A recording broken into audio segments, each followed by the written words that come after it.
पल्पेक्टोमी जो है वो एक्चुअली पल्प का मतलब दांत में जो हमारी नसें होती हैं उसका ट्रीटमेंट है।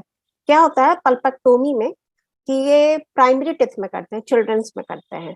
और ये जब कोई दांत एक्सटेंसिवली डिकेड हो जाता है, काफी सड़ जाता है, ओके, तो इसमें हम पल्प को पूरा कंप्लीटली रिमूव कर देते हैं। बट एक चीज इंपॉर्टेंट है, there will be no evidence of root pathology. जड़ में कोई इन्फेक्शन नहीं होना चाहिए। In that case we go for pulpectomy in children. दांतों में पहले बच्चे कंप्लेन करते हैं पेन होने का, दर्द होता है उन्हें, ठीक है। फिर धीरे धीरे जब वो खाना च्यू करते हैं, चबाते हैं, तो एक प्रेशर एक्सर्ट करते हैं, तो वो टेंडरनेस फील करते हैं। तो जब बच्चे ये कंप्लेन करे तो पेरेंट्स को उनके दांत को चेक करना चाहिए कि क्या है। तो उन्हें दिखेगा कि दांत में अरे कीड़ा भी लगा हुआ है, दैट इज ग्रॉसली डिकेड। तो पेन होना, टेंडरनेस होना, ग्रॉसली डिकेड होना, ये शो करता है कि देयर इज एक्सटेंसिव कैरीज, पूरा सड़ गया है दांत। In that case we go for pulpectomy. Actually pulpectomy को हम बेबी रूट कनाल कहते हैं, ओके। तो ये जनरली बच्चों में ही करते हैं। But at the age of 12 क्या होता है कि सेकंड मोलर जो होता है हमारा, फर्स्ट मोलर इरप्ट होता है at the age of 6 years and second molar will erupt at the age of 12 years। तो 12 years की एज में जब बच्चों का सेकंड मोलर आता है तो वो डेवलपिंग स्टेज में होता है, that is not developed, okay. तो जब डेवलपिंग स्टेज में होता है तो then we will go for pulpectomy 2। But once एक बार जब रूट डेवलप्ड हो गया then we will go for RCT, root canal treatment. दांतों में जहां तक कीड़ा लगने का सवाल है, ठीक है, वो डिपेंड करता है फूड हैबिट्स पे बहुत हद तक। जो आजकल बच्चों का हैबिट हो गया है junk food, they prefer junk food. जो जंक फूड स्टिकी होता है, वो फूड डेब्रिस दांत में फंस जाते हैं, एक्यूमुलेट हो जाते हैं, फंस जाते हैं। Then they create bacterial growth, bacterial colony वहां बनाते हैं, दांत सड़ने लगता है। क्योंकि बच्चे ध्यान नहीं देते और पेरेंट्स भी कितना उनके पीछे लगेंगे, एवरी टाइम ब्रश करिए, कुल्ला करिए। तो ये सबसे मेन रीजन है, फूड हैबिट्स जो बैक्टीरिया को ग्रो कराता है। ये दोनों रीजन मिलकर के दांत को सड़ाता है। इसमें पहला स्टेप है अ गुड रेडियोग्राफ, ठीक है। नेक्स्ट स्टेप में हम जाते हैं अ गुड एनेस्थीसिया। अगर नंब अच्छा होगा तो बच्चे को पेन बिल्कुल भी नहीं होगा। Then after we will go for small instruments का यूज करके जो पल्प होता है उसको हम रिमूव करते हैं। And after removing the pulp दांत को क्लीन किया जाता है, डिसइंफेक्ट किया जाता है, एंड लास्टली फाइनल स्टेज में we will go for restoration. Absorbent material जो रेस्टोर हो जाए वो बच्चों के दांत में डाल देते हैं। और जब टाइम आता है तो ये दांत अपने आप एक्सफोलिएट हो जाएगा, गिर जाएगा, फिर कोई प्रॉब्लम नहीं होगा। इन केस ऑफ डेसिडियास्टिक दूध के दांतों में अगर बच्चे थोड़े भी ब्रेव हों और समझदार हों, जो हम एनेस्थीसिया देते हैं तो वो नंब हो जाता है, एरिया सुन हो जाता है। लेकिन बच्चों के लिए सबसे टफ हो जाता है इंजेक्शन देख करके उसको लेना, है ना। तो उसके उस केस में हम स्प्रे है उससे यूज करते हैं। लोकल एनेस्थेटिक एजेंट आता है जेल फॉर्म में, वो हम अप्लाई करते हैं।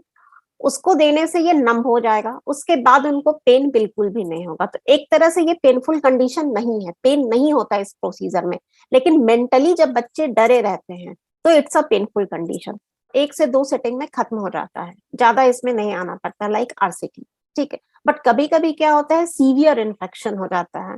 तो इन दैट केस उसमें ड्रेसिंग जो होता है, जो हम इसे बीएमपी कहते हैं, बायोमैकेनिकल प्रिपरेशन, तो उसमें 2-3 सेटिंग कभी कभी लग जाता है। But 2 setting is sufficient. इसको हम परमानेंट टिथ में भी करते हैं, but not in fully developed root. जब रूट डेवलपिंग स्टेज में होता है then after we will go for pulpectomy. Actually RCT का जो फर्स्ट स्टेप है that is pulpectomy, and then after we go for further step. RCT में काफी steps होते हैं बट पहला स्टेज पल्पेक्टोमी ही होता है। तो परमानेंट टिथ में जाते हैं but in developing stage of roots, not in fully develop. अगर फुल्ली डेवलप हो गया तब तो हम आरसीटी ही करेंगे, उसमें पल्पेक्टोमी नहीं होगा। पल्पेक्टोमी जनरली उसी दांत में करते हैं जहां एक्सटेंसिव कैरीज हो, मतलब सड़ा हुआ पूरा हो। तो वो अगल बगल के दांतों में पल्पेक्टोमी का कोई असर नहीं होता है। इनफैक्ट जो दांत केरियस है, अगर पेरेंट पहले ही ध्यान दे तो वो अगल बगल के दांत को इन्वेड नहीं करेगा। कैरीज को अगर आप छोड़ देते हो तो वो एक के बजाय 4 दांत को सड़ाएगा। जैसे आपने सुना होगा कि एक सड़ा हुआ आम टोकरी भर आम को सड़ाता है, लाइक दैट एक सड़ा हुआ दांत बच्चों के 12-12, 13-13 दांत सड़ जाते हैं। क्यों? क्योंकि ध्यान नहीं दे पाते हैं या बच्चा कंप्लेन नहीं करता है। क्या होता है, लोग डेसिडियस टीथ में दूध के दांत पे ध्यान नहीं देते हैं, सोचते हैं अरे ये तो टूटेगा ही, परमानेंट दांत आएगा। ये परमानेंट टीथ तो है नहीं किसको भरवाना है या इसमें ट्रीटमेंट करवाना है, तो दैट इज रॉन्ग। अगर आप डेसिडियस टीथ पे ध्यान नहीं देंगे तो बच्चे का फ्यूचर जो टूथ है यानी परमानेंट टीथ जो है वो कहीं ना कहीं आप उसको खराब कर रहे हैं।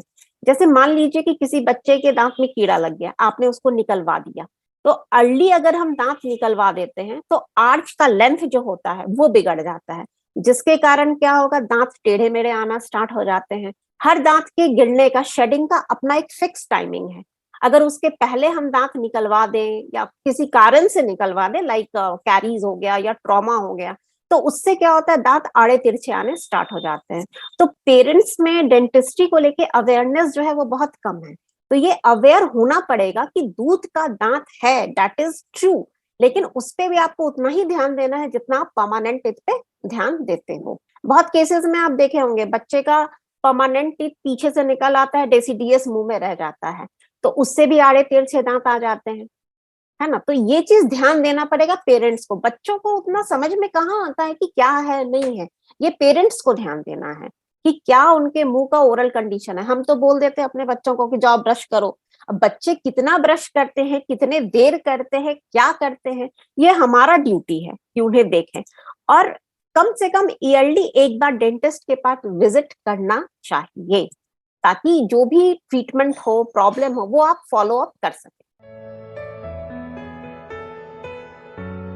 जब हम पल्पेक्टोमी करते हैं तो जो दांत में नस होता है, दैट इज पल्प, उस पल्प को हम कंप्लीट हटा देते हैं। तो वो हट गया तो इन्फेक्शन वहीं पे आप एंड कर दिए, तो फिर वो दांत में कभी भी इन्फेक्शन नहीं होगा। इसीलिए उसमें रेस्टोरेटिव मटेरियल डाल के छोड़ दिया जाता है। जब समय आता है तो दांत ऑटोमेटिक शेड ऑफ हो जाता है।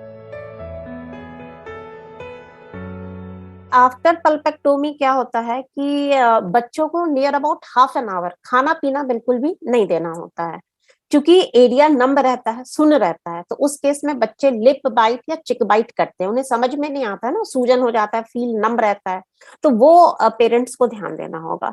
और नेक्स्ट 48 आवर्स सॉफ्ट खाना बच्चों को देना चाहिए, बहुत हार्ड खाना नहीं देना चाहिए। ब्रश करना है, ब्रशिंग में कोई प्रॉब्लम नहीं है, you can do proper brushing, क्योंकि इसमें फीलिंग हम कर देते हैं।